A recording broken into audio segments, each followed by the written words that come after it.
hiwalay na kayo pero hinihintay mo pa rin yung text niya. Hinihintay mo pa rin na baka magyayang lumabas kayo, pumasyal at gawin pa rin yung mga bagay na gustong-gusto niyong gawin noon. Nagbabaka sakali ka pa rin na makatanggap ng text, tawag, o kahit missed call lang mula sa kanya. Yung gabi-gabi mong tinitiis yung pain, nililibang mo naman yung sarili mo para unti-unti mo siyang makalimutan.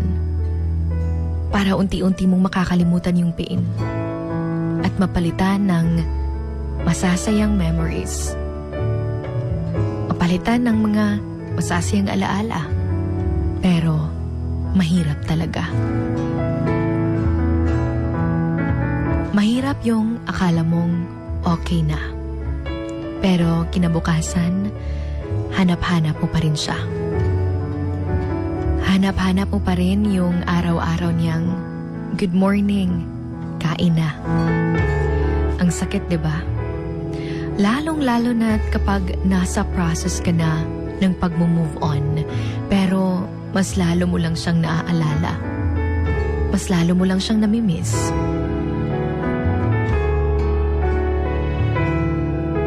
Mas lalo ka lang nahihirapan na hindi mo alam kung hanggang kailan.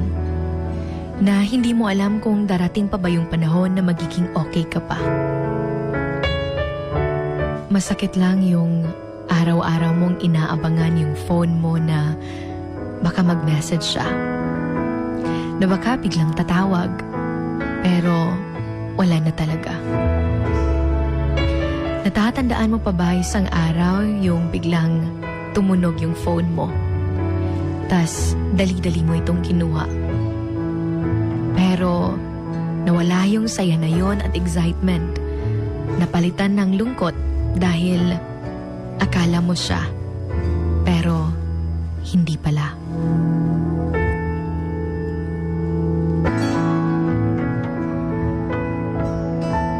Maunang ato na lang yung dawaton na dili tanan mo balik pa. Nasakit ko di ay ang maghuwat, labaw wa pa ka naka-move on sa iya ha. Ug labaw love pagid kaayo nimo siya. Minsan, hinihiling mo na lang na sana hindi mo na lang siya nakilala para hindi mo naramdaman